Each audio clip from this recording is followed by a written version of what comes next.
Hey everyone, it's Holtz, and today I want to introduce you to the new Distress Paper Mosaic Kit. And this is such a really cool kit because as you'll see at the end of this video, there's so many different things that we can apply this sort of distress new effect to. And it really just takes paper and a surface. So let's talk about what's in the kit. This three-piece kit has everything you need to create the paper mosaic effect. It includes three very simple components: a grout, a glue, and a glaze. Now these are all distress because they are unique formulations that are designed to work together, but also of course work with distress when it's all said and done. So let's talk about each of the components. First of course is the grout. Now this grout is a very thick viscosity. You'll see that it kind of has a little bit of texture to it, and it's very heavy bodied, and it's unique because it can go on a variety of surfaces. Then we have the glue. Now this jar of glue, this too is a very heavy bodied adhesive. And the important thing about having a heavy body adhesive is I wanted something that is going to dry completely matte, that would adhere to the texture of the grout, but more importantly, this is going to be inkable when it's dry, because remember, it has to still work with distress. And then we have the Distress Paper Mosaic glaze. And this glaze is very similar to glossy accents. If you've used Ranger's glossy accents before, it just has a slightly different viscosity to kind of hold its shape a little bit more when we're working on the paper tiles. So let's kind of take you through the whole process. That's everything that's in the box, and of course the easy steps, 1, 2, 3, grout, glue, and glaze. Here's the process, and I'm just going to demo this just on a basic surface, just a piece of chipboard, and kind of take you through the process of how it is. So you're going to need a surface, then you're going to need some papers, just some type of scrap paper. It could be anything, and you cut it up. So I've already done that here, and I really just go in to any of my paper scraps, and they could be all different scales, all different sizes, and you just start chopping away. It's a great use for scraps, but you could also, if you didn't want to use any scrapbook paper, you can go in and stamp a collage. You can do an art project. It can be an alcohol inked background or distress or anything you want that is going to create your tiles. And your tiles can also be any shape or size because you're in control of cutting them out. But I try to be really random when it comes to cutting these, so let me just slide these to the craft sheet so you can see.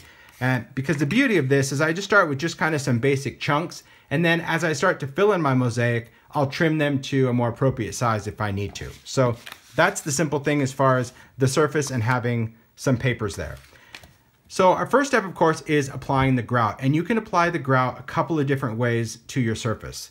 You can use a palette knife. I like to use Ranger's palette knife. I like these small ones. It's still very flexible. Or you can go in and use a paintbrush. And a paintbrush is going to work as well. It just depends, of course, on your surface. If it's something flat and I want to get a really thin layer, my preference is a palette knife. If it's something a little more dimensional, has like little corners or creases or ridges, I'll go in with a brush. So for this, I'm just going to show you how to apply this just with a knife. And you can see it's very thick, kind of creamy stuff, and it goes on super simple. What's nice about this grout, it has a texture. It is not sand that's in there, it is a particle. But what's unique about this is its opacity.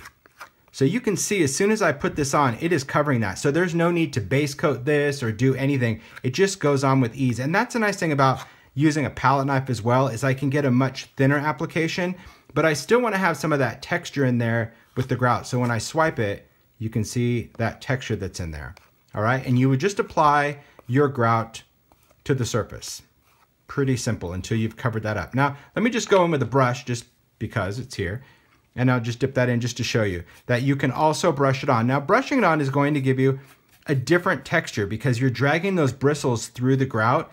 See how it's a little more textural there? I don't know if you can see those kind of brush strokes in there. So if you really want that added texture, you can go in with a brush and you can swipe that on. The thing that I would really be careful of if you use the brush is if you brush it too much, you'll start to lift it off. You'll start to kind of scrape through it, and then you'll just need to go back and apply more. So that's kind of the pitfalls if you use a brush too much, that you kind of start digging it up. But either way is going to work, whether you use a brush or a palette knife. And you're going to put the grout onto your project, and you're going to let it dry. And we don't want to heat dry this because we don't want this to bubble up. It's really important that it air dries. And drying time, gosh, I would say maybe 15 minutes on that. It doesn't take very long to dry. So once it's dry, magic of television, this is what we have, a textured surface. But before I get into the mosaic part, I want to show you some other surfaces. This grout adheres to so many things. This is just another piece of chipboard. It's a heavier piece of chipboard. You can see that it's on there. You reach over here. Check this out. I'm starting this project. Yep. Plastic pumpkin just goes right on there. No prep, no nothing. Just brush it on because I'm working on that kind of dimensional surface. And I just paint that right on.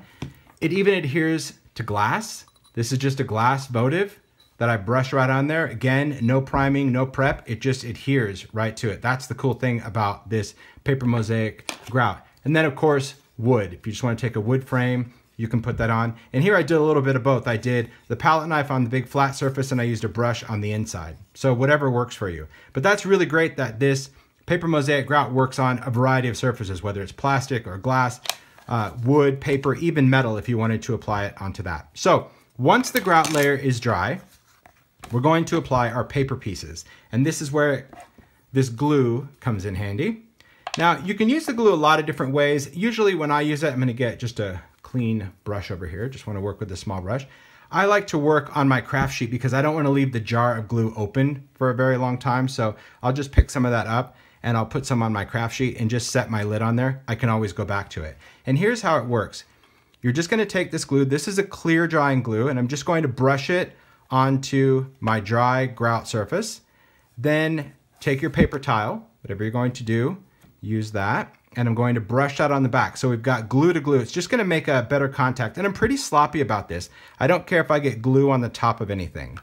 And then I'm going to press this down. So the idea here is that we wanna make contact with this grouted surface. And that's a nice thing about paper is it's completely flexible and pliable. So even if you're working on like that pumpkin, you can curve around the edge. And you're just gonna press that down. Now, if you happen to get glue on the top, don't worry, because we're gonna do that in the final step. So we'll just go in, and I just work a section at a time. I just brush some on there, pick up my next tile, brush some of this on the back, and start sticking this down. And I leave a gap in between. And the reason I'm pressing is I wanna make sure it makes good contact, but also if I have any excess glue in there, it's kind of forcing that out as well. And you just continue. I have to be honest, I find this incredibly therapeutic. It's just, you just kind of totally zone. And you'll see here that as I start laying this out, whoops, I want to make sure that's stuck down. I can go in and just manipulate things. If one's not going kind of in the position that you want, you're just going to move it around. So you're going to repeat with all of these tiles. And once you're done covering your surface with your paper, then you're going to go in and you're going to do one final top coat of the glue over everything. So we use it kind of to stick everything down, and then when it's done, you brush it over everything just to make sure all of those paper pieces are sealed onto the surface, and you're gonna let that dry. Once that's dry, this is what we have. So I didn't do the whole thing, but you can see that it's completely clear drying, nice and smooth, but all of my tiles are stuck down really well, so you don't have any areas lifting or anything like that. So once your tiles are done, we've got our grout on, we have our glue. Final step is going to be the glaze. Now, the Distress Paper Mosaic glaze still has that same needle tip. And like I said, it's very similar in nature. So, you know, if you ran out, I suppose you could easily sub it for glossy accents. But you're gonna see, if you have used glossy accents before, that this is a little thinner viscosity. It just makes it easier to spread onto those tiles. And then I'm just gonna go in and fill it up. So same thing, I'm just outlining, just wanna kind of create my perimeter just using the needle tip of that. And I just drag it right up to the edge. And then once I do, I just go in and fill in that area. You don't have to worry about smoothing it out. This will self-level. And look at that. Just like that. And you see that it stays right on the edge. So that viscosity, you see, kind of fills in all those gaps really quick. And you are gonna go in and do this to every single one of your paper tiles.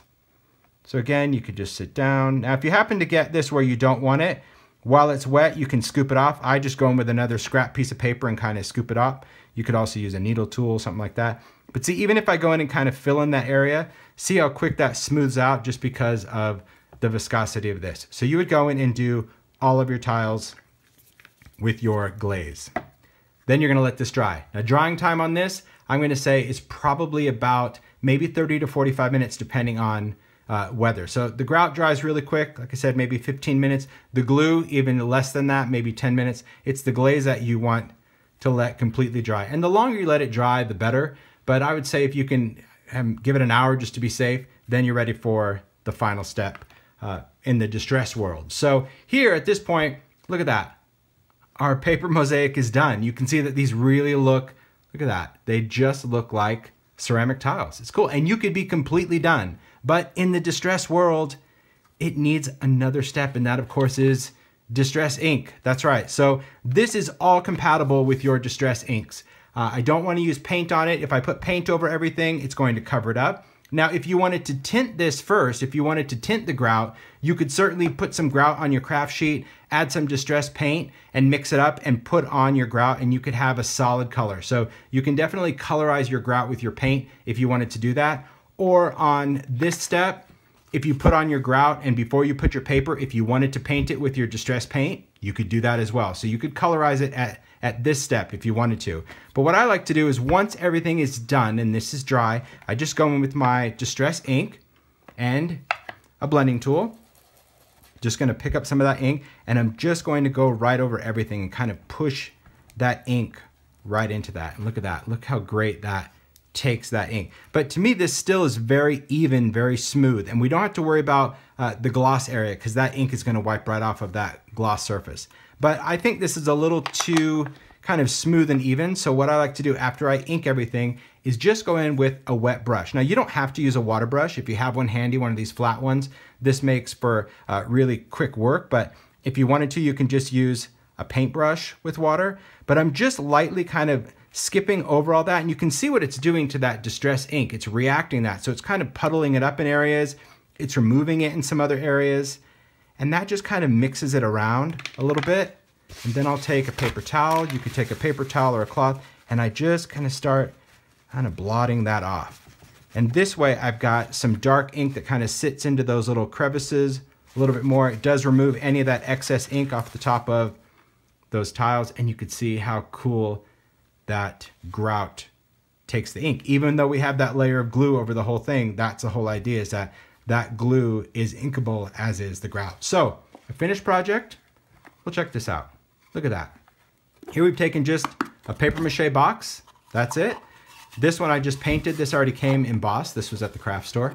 And I've just done the lid with the grout, did my tiles, did the glaze, and then I did that inking. And now you have, I mean, how cool is that for paper mosaic? It looks just like ceramic tile, and the possibilities are endless. You could do a photograph and put photographs in there. Like I said, you could do stamped image. You can do little words or sentiments if you wanted to print stuff out. Anything you want. Just make sure whatever paper you use, like if you're going to do a photo, you just want to print on a laser printer on regular cardstock so the ink doesn't smear when you put the glaze over the top of it. But how great is that? So that to me is the endless possible fun of the Distress Paper Mosaic Kit. It's got your grout, your glue, your glaze, and it's all inkable. All you need to do is find your favorite paper and a surface and create a masterpiece.